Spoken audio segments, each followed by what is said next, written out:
যখন যুবক সেজদায় যায় তো আল্লাহ ফেরেশতাকে জিজ্ঞাসা করে, তাকায় দেখতো কি করে?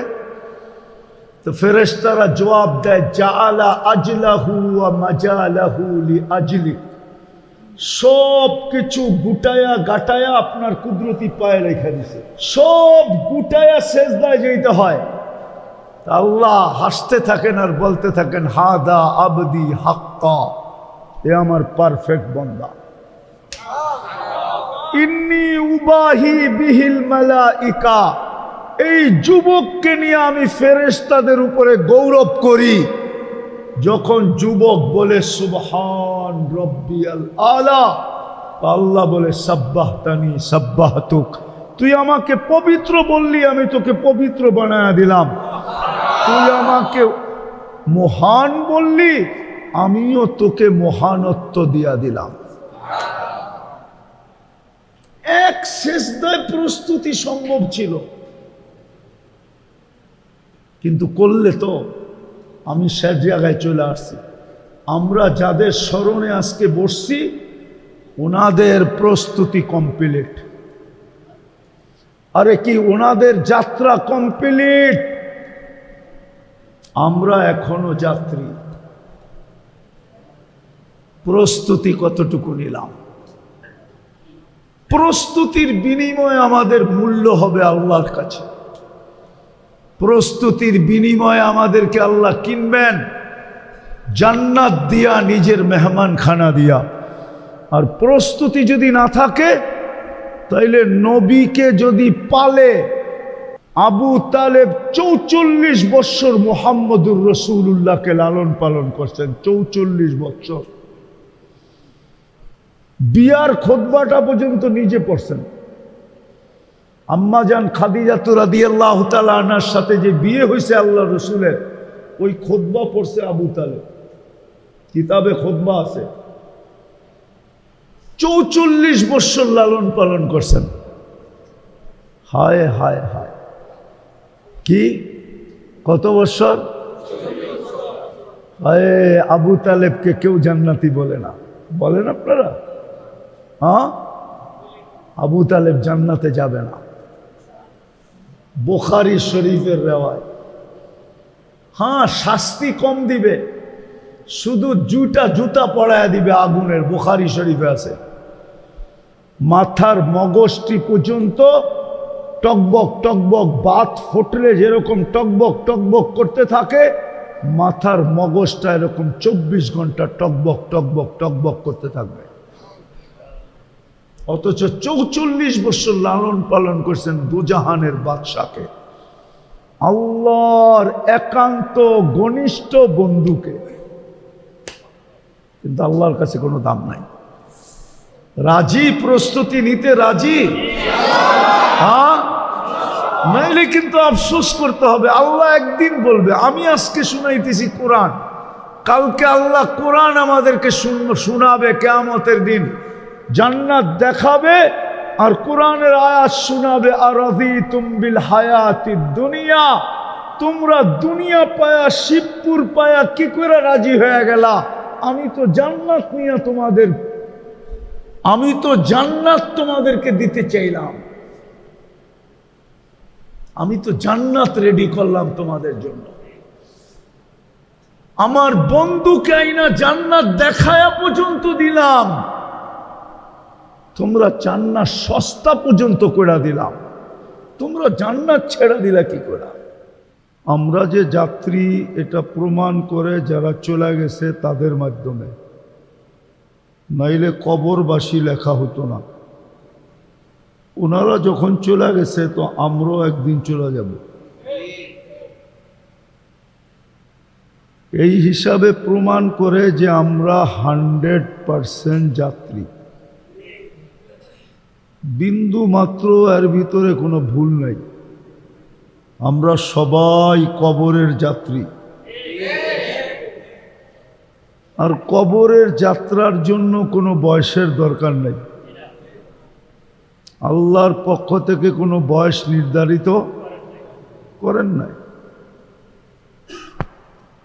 না কোনো বয়স নির্ধারিত, না কোনো ব্যক্তি নির্ধারিত, না কোনো এলাকা নির্ধারিত, কিছুই নির্ধারিত নাই। সময় আসতে দেরি, উঠাইতে দেরি করবে না, ঠিক না? সময় আসতে দেরি, উঠাইতে দেরি করবে না। এক সেকেন্ডও এদিক ওদিক হবে না। কোরআন এটাই বলে, লা ইয়াস্তাখিরু সাআতান ওয়া লা ইয়াস্তাকদিমুন। এক সেকেন্ড আগেও না, এক সেকেন্ড পরেও না। কিন্তু প্রশ্ন হলো আমাদের প্রস্তুতিটা কতটুকু। চলেন, দুই দলের তো কোনো প্রস্তুতির প্রয়োজন নাই। বাচ্চা যতক্ষণ পর্যন্ত বালেগ না হবে ওর কোনো প্রস্তুতির দরকার নাই, কলম ওর বিরুদ্ধে যায় না। আরেক দল হলো পাগল, কলম ওর বিরুদ্ধে যায় না, পাগলের কোনো প্রস্তুতির দরকার নাই। এই দুই দল ছাড়া আর আমরা যারা আছি আমাদের প্রস্তুতি কতটুকু? কেননা সত্য এটাই, মানুষ যতই গ্যারান্টি দিয়া জিনিস বানাক, কিন্তু মানুষের কোনো গ্যারান্টি নাই। এটাই সত্য, 1 মিনিটের নাই ভরসা। এজন্য আপনাদের কাছে প্রশ্ন রূপে রাখলাম যে আমাদের প্রস্তুতি কতটুকু। আমরা যে যাত্রী এটা 100% সত্য। যদি যাত্রী না হইতাম তাহলে কবরবাসীর রুহের মাগফিরাতে আমাদেরকে একত্রিত হইতে হতো না। বোঝা গেল ওনারা চলে গেছে, আমরাও যাব। কিন্তু আমাদের সবার প্রস্তুতি কতটুকু? কবরে তো শুধু প্রস্তুতি দেখবে, আর প্রশ্ন ফাঁস হয়ে গেছে।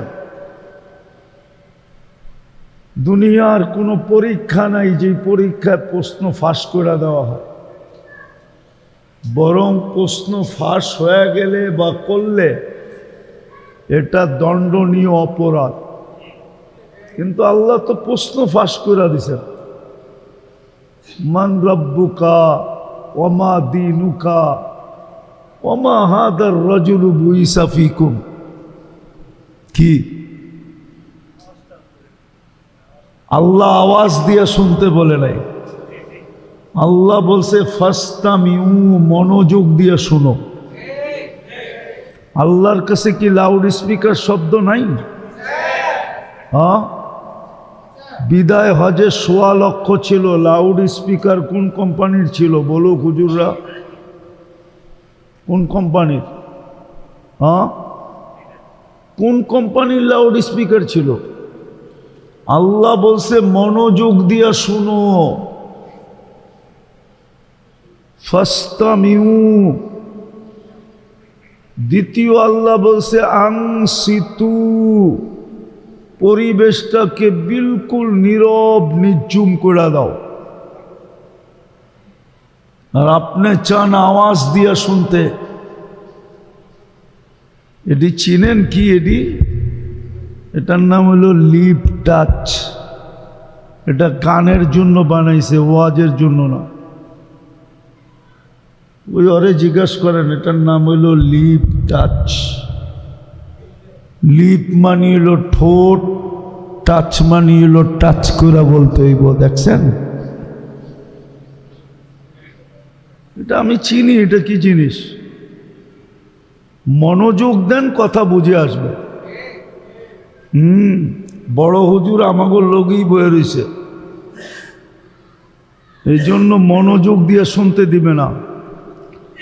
শুনলে হতে পারে দিলের চাক্কা ঘুরে যাবে। আর বড় হুজুর চায় না আপনার দিলের চাক্কা ঘুরুক। বড় হুজুর চায় সময়টা, যৌবনটা এইভাবেই কেটে যাক। মাখন চলে গেলে মাঠার যে দাম হবে না, এটা শয়তান জানে। এই জন্য অগরে সারাদিন পট্টি পড়ায় রাখছে। যুবকদেরকে সারাদিন পট্টি পড়ায় রাখছে, এখনই তো সময়, বুড়া হইলে তো কেউ ফুল দিব না, নিব না। ফুর্তি করার সময় তো এখনই, এই জন্য ওরা সারাদিন ইন্টারনেটে ফুর্তিতে থাকে। যদিও ডেলি 2, 4, 10 বার জুতা দেখে, জুতা, কেননা মাথা নষ্ট হইলে তো এরকমই হয়, জুতা দেখার পরেও অগ হুশ আসে না। আর সেক তো প্রত্যেক বৎসর খায়, তারপরেও অগ লজ্জা লাগে না। হ্যাঁ, সারাদিন চ্যাট করতে থাকে, SMS পাঠাইতে থাকে। বোঝেন নাই মনে হয় আপনারা? হ্যাঁ, সারাদিন মোবাইল টাচ করে চুমা দিতে থাকে। জিগান, ওই যে বড় হুজুর বুঝেইছে। আর যৌবন যখন শেষ হয়ে যাবে, মাখন শেষ, তো মাঠার আর কোনো দাম থাকবে না। যাক, মনোযোগ দিয়া শুনেন, কাজে দিব। যতটি মানুষ এই লাউড স্পিকারের দরকার হয় না, সত্যি এতটুকু আল্লাহ দিছে, কি শুনেন না? এখানে এই মজমার জন্য লাউড স্পিকারের দরকার হয় না, আমার স্পিকারই যথেষ্ট। আপনি পুরা জিনিসটাকে বাজ্জা করে দিছেন। বাজ্জা বুঝেন? বাজ্জা বুঝেন? বাজ্জা নরসিংদী আগে ঢাকার মধ্যে ছিল, তারপরও বাজ্জা বোঝেন না? নরসিংদী আগে কই ছিল? নারায়ণগঞ্জ, হ্যাঁ, গাজীপুর। আপনি বাজ্জা বোঝেন না? এক শব্দ দিয়া কথার পুরা সবটা নষ্ট করে দিছেন। মনোযোগ দেন, মনোযোগ। যাক, যেটা শুরু করছিলাম, আমরা সবাই কিন্তু যাত্রী। যাত্রীদের শরণার্থেই যারা যাত্রা পরিসমাপ্তি করছে, তাদের শরণার্থে আমরা এখানে বসছি। ওদের যাত্রা পরিসমাপ্তি হয়ে গেছে, আমরা এখনো যাত্রায় আছি, যাত্রায়। আবার যাত্রা গান মনে করেন না, আমরা যাত্রী হিসাবে এখনো চলমান আছি। কিন্তু আমার প্রশ্ন, প্রস্তুতি কতটুকু? প্রশ্ন তো ফাঁস হয়ে গেল, প্রস্তুতি কতটুকু নিলাম? প্রস্তুতি নেওয়া ছাড়া তো প্রশ্নের জবাব দেওয়া যাবে না। আর প্রশ্নের জবাব পরিপূর্ণ সঠিক না দিলে আল্লাহর কাছে মূল্য পাওয়া যাবে না। রাগ হয়ে যাবেন বলবো? এটা কোন থানা? দুনিয়ারও তেমন কিছু পান নাই,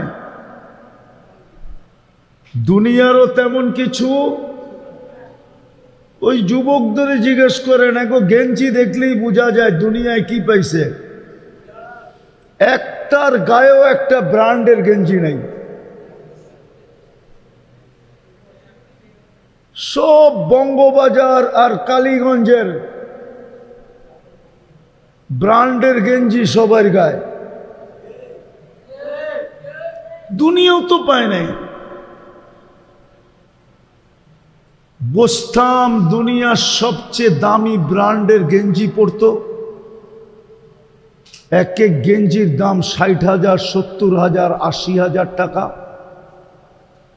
এরকম ব্র্যান্ডের গেঞ্জি আছে, ওগর গেঞ্জি 80,000 টাকা আমি চিনি। ওরা তো রাগ হয়ে যাবে, রাগ হয়ে না, মনোযোগ দিয়ে শোনো, কাজে দিবে। দুনিয়ায়ও কিচ্ছু পাও নাই,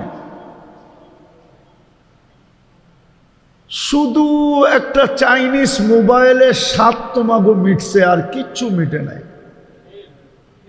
কোনো মনের আকাঙ্ক্ষা তোমরা মিটাইতে পারো না। শুধু চাইনিজ একটা সেট পাইছো হাতে, চাইনিজ, কোনো আইফোন প্রো ম্যাক্স না, স্যামসাং না, দুনিয়ার কোনো নামি দামি ব্র্যান্ডের ফোন তোমাদের হাতে না। আছে কারো হাতে আইফোন? প্রোম্যাক্স আছে? প্রোম্যাক্স? হ্যাঁ, দুনিয়ার একটা ব্র্যান্ডের প্যান্ট পাও না, প্যান্ট হাই ব্র্যান্ডের একটা জুতা পরো না তোমরা, পাইছো? দুনিয়ায় কি পাইছো? ইচ্ছা করলেই কি ডেরি গিরিল খাওয়া যায়? পিজা, সিরিল ইচ্ছা করলেই খাওয়া যায় না। কি পাইছো দুনিয়া? ভালো একটা রাস্তাও তো পাও নাই।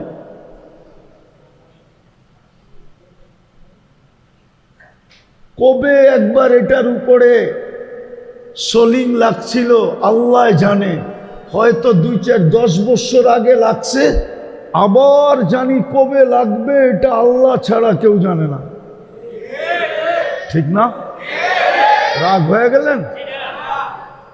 দুনিয়াও পেলাম না, প্রস্তুতিও যদি না নিলাম, প্রশ্নের উত্তরও যদি না দিতে পারলাম, তাহলে আল্লাহর কাছেও তো কিছু পাবো না। তাইলে আমরা দুঃখটা রাখবো তো রাখবো কোথায়? এটাই তো আল্লাহ রসুল বলছিলেন যে আমার হতভাগা উম্মত যারা দুনিয়া পায় নাই, আখেরাত পাওয়ার ওদের 100% সুযোগ ছিল। দুনিয়া পায় নাই, আখেরাত পাওয়ার 100% সুযোগ ছিল, কিন্তু আখেরাতও নেয় নাই। একটা প্রমাণ দিব, রোজা বেশি দিন হয় গেছে এরকম হয় নাই, মাত্র মধ্যখানে 1 মাস গেছে রোজায়। খুলেন না, রোজা গেছে 1 মাস হইল, ঠিক না? রমজানে এই শিবপুরের, এই ইউনিয়নের, এই গ্রামের প্রত্যেক যুবক যুবতী, নারী পুরুষ জান্নাত 1 ঢোক পানি দিয়া কিনতে পারতো, 1 ঢোক পানি। কালকে যদি আল্লাহ বলে সস্তা করতে করতে করতে করতে করতে করতে শুধু বন্ধুর দিকে আর তোদের দিকে চায়া জান্নাতকে 1 ঢোক পানির বিনিময়ে আমি দিতে চাইছি। হাদিসে আছে মান ফাত্তারা সাইমান শুরবাতা মা ফালাহু ইতকু রাকাবাতিন, যে 1 ঢোক পানি দিয়া কোনো রোজাদারকে রোজা খোলাইলো, সে যেন নিজেকে জাহান্নাম থেকে মুক্ত করলো, জান্নাত তার জন্য অবধারিত হইল। আল্লাহ বলে, তুই নিলি না কেন? এইখানের একজনও তো নেয় নাই,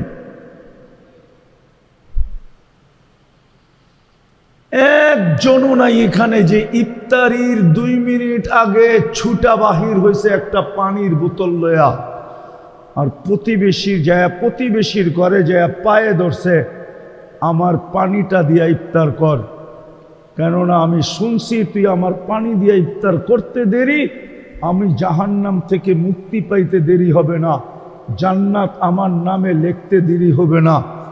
একজনও তো প্রতিবেশীর বাড়িতে যে দৌড়াইয়া পায়ে ধরে নাই, ধরছেন? হ্যাঁ, একজনও তো নাই।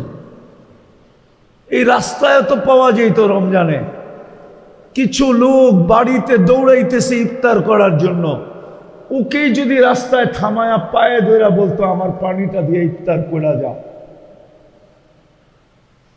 করছেন একজনও?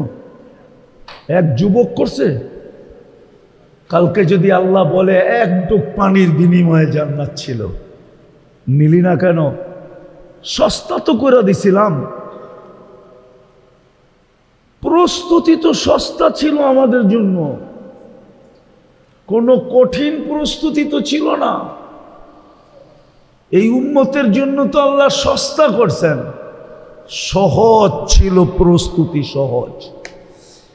বিদায় আমরা যাদের স্মরণে বসছি ওনাদের যাত্রা কমপ্লিট হয়ে গেছে, ওনারা পৌঁছে গেছে, আমরা এখনো যাত্রায় আছি, চলমান আছি। কখন আমাদেরটা পরিসমাপ্তি ঘটবে আমরা জানি না। বিদায় প্রশ্ন, প্রস্তুতি কতটুকু, প্রশ্নের জবাব দিতে পারবো কতটুকু। প্রস্তুতি ব্যতীত আল্লাহর কাছে কারো কোনো দাম হবে না। যদি দাম হইতো, আল্লাহর কাছে সবচেয়ে দামি হলো নবীরা, রসুলরা। কি ওলামা একমত? নবী রসুলের চেয়ে আল্লাহর কাছে কেউ দামি না। তাইলে নবীর সন্তানকে আল্লাহ সরাইয়া দিতেন না, নূহ আলাইহিস সালামের সন্তানকে সরাইয়া দিতেন আর ঘোষণা দিছেন, ইন্নাহু লাইসা মিন আহলিক ইন্নাহু আমালুন গায়রু সালেহ। ওই নূহ আলাইহিস সালাম যিনি 313 জন রসুলের ভিতরে একজন, 5 জন রসুলের ভিতরে একজন, যিনাকে আদমে সানি বলা হয়, যার থেকে আবার মানব জাতি শুরু। ওনার সন্তানকে আল্লাহ সরাইয়া দিতেন না। ওনার স্ত্রীকে আল্লাহ ওনার থেকে দূরে সরাইয়া দিতেন না। কোরআন বলে, কোরআন জরাবাল্লাহু মাসালা ইমরাআতা নূহ ওয়া ইমরাআতা লূত। 2 নবীর স্ত্রীকে আল্লাহ সরাইয়া দিতেন না। স্ত্রী কি জিনিস জানেন না? বিয়া শাদী করেন নাই, করতে বুঝবেন স্ত্রী কি জিনিস। না বুঝলে ওই ওরা চ্যাট করে ওদেরকে জিজ্ঞাসা করেন স্ত্রী কি জিনিস। নাইলে ওরা লজ্জা সজ্জা সব বুইলা এক থিওরির উপরে প্রতি বৎসর ফুল দেয় কেন আর শেখ খায় কেন? ওগো থিওরি হলো একবার না পারিলে দেখো শতবার। শতবার দেখব, 100 বৎসর পর্যন্ত ফুল দিয়া দেখবো পটাইতে পারে কিনা, হয় বাঁচবো কিনা এটারই চিন্তা নাই। থিওরি শুনাইতেছে, একবার না পারিলে দেখো শতবার। জিজ্ঞাসা করে 14 তারিখে শেখ খাওয়ার পর একটার পর একটা আরেকটার এইটাই কয়, বেটা এই বছর পারস নাই, কিসে আগামী বছর, আগামী বছর পারস নাই, কিসে আগামী বছর। স্ত্রী কি জিনিস? কুরআন বলে, হুন্না লিবাসুল লাকুম ওয়া আনতুম লিবাসুল লাহুন্না। নবীর পোশাক নবীর, আল্লাহর কাছে কোনো ভ্যালু নাই। অথচ ফেরাউনের স্ত্রীর আল্লাহর কাছে অনেক দাম, কেননা সে প্রস্তুতি নিছে। প্রস্তুতি, ফেরাউনের স্ত্রীর দাম আছে, প্রস্তুতি নিছে। দুনিয়ার থেকে বিদায় নেওয়ার আগে, মরার আগেই আল্লাহ জান্নাত আইনা দেখায় দিছে। এই দেখ জান্নাত, কোরআনে আছে, কোরআনে জান্নাত দেখায় দিছে। মন ঠান্ডা হয়ে গেছে জান্নাত দেখা, কিন্তু ভিতরে একটা প্রশ্ন ছিল, আমারটা তো জান্নাতে যাবে না, আমি জান্নাতে একা থাকবো কি করে? তো আল্লাহ ওই প্রশ্নের জবাব মরার আগে দিয়া দিছেন। বলছে জান্নাত দিছি, রাজাও দিমু। বলছে রাজাকে? তো জান্নাত পায়া যতটুক খুশি না হয়েছে আসিয়া, এর চেয়ে কোটি গুণ বেশি খুশি হয়েছে রাজা পায়া। আল্লাহ বলছে মুহাম্মদুর রাসূলুল্লাহ তোর জান্নাতের রাজা। আসিয়া বলছে জান্নাত লাগবো না, মুহাম্মদুর রাসূলুল্লাহ যথেষ্ট। জান্নাত পায়া যতটুকু খুশি না হয়েছে, এর চেয়ে কোটি গুণ বেশি খুশি হয়েছে মুহাম্মদুর রাসূলুল্লাহ পায়া। আল্লাহ প্রস্তুতি দেখবে। বিদায় আমি শেষ জায়গায় চলে আসছি। বলেন প্রস্তুতি কতটুকু? যাদের স্মরণে বসলাম তারা তো চলে গেছে, তাদের যাত্রা পরিসমাপ্তি ঘটে গেছে। আমরা এখন যাত্রী। এই জন্যই তো ফেরেশতা বলে, ঘরে কারো মৌত হয়ে গেলে ফেরেশতা বলে যাহাবাতিল আমওয়াল, এই ব্যক্তির সমস্ত অর্জন হাতছাড়া। বাকিয়াতিল আমাল, আমল এর সাথে আছে। ইনকানা খায়রা ফাখায়রা, যদি ভালো হয় তো ভালোর কোনো অন্ত নাই। ইনকানা শাররা ফাশাররা, যদি খারাপ হয় ওটার বর্ণনা দেওয়ার ক্ষমতা আমাদের নাই, আর দুনিয়ার কোনো মানুষ ওটা সওয়ারও ক্ষমতা রাখে না, এরকম খারাপ হবে। এক জাহান্নামীর একটা দাঁত হবে 10 কিলোমিটার চওড়া, উপরের মাড়িটা হবে 160 কিলোমিটার, নিচেরটা হবে 160 কিলোমিটার। যেই মুখে ফিট হবে ওই মুখটা কত বড় হবে? আরে ভাবেন না, বসতে জায়গা লাগবে 470 কিলোমিটার। কোমরের অংশটা কিরকম হবে ভাবেন। ওই পাহাড় আমি 4 বার দেখছি। আল্লাহ রসুল যে পাহাড় ইয়ামানের দেখায় বলছিলেন এক একটা রান হবে ওই পাহাড়ের মতো। কানতে কানতে গালের ভিতরে এরকম গভীরতা হবে, আল্লাহর রসুল বলছে দুনিয়ার যে কোনো বড় শিপ এইখানে চালাইতে পারবে। বড় কঠিন। আর প্রস্তুতি নিলে ইজ্জতের শেষ নাই। মৃত্যু লগ্ন থেকে ফেরেশতাদের সালাম শুরু হবে, তাতানাজ্জালু আলাইহিমুল মালাইকা। ফেরেশতা আয়েশা প্রথমে সালাম দিবে, আর সালাম দিতে দিতে আল্লাহর মেহমানখানায় ঢুকাবে। ওয়াসিকাল্লাযীনা তাকাউ রাব্বাহুম ইলাল জান্নাতি সুমারা হাত্তা ইযা জাউহা ওয়া ফুতিহাত আবওয়াবুহা ওয়া ক্বালা লাহুম খাযানাতুহা সালাম তিবতুম ফাদখুলুহা খালিদিন।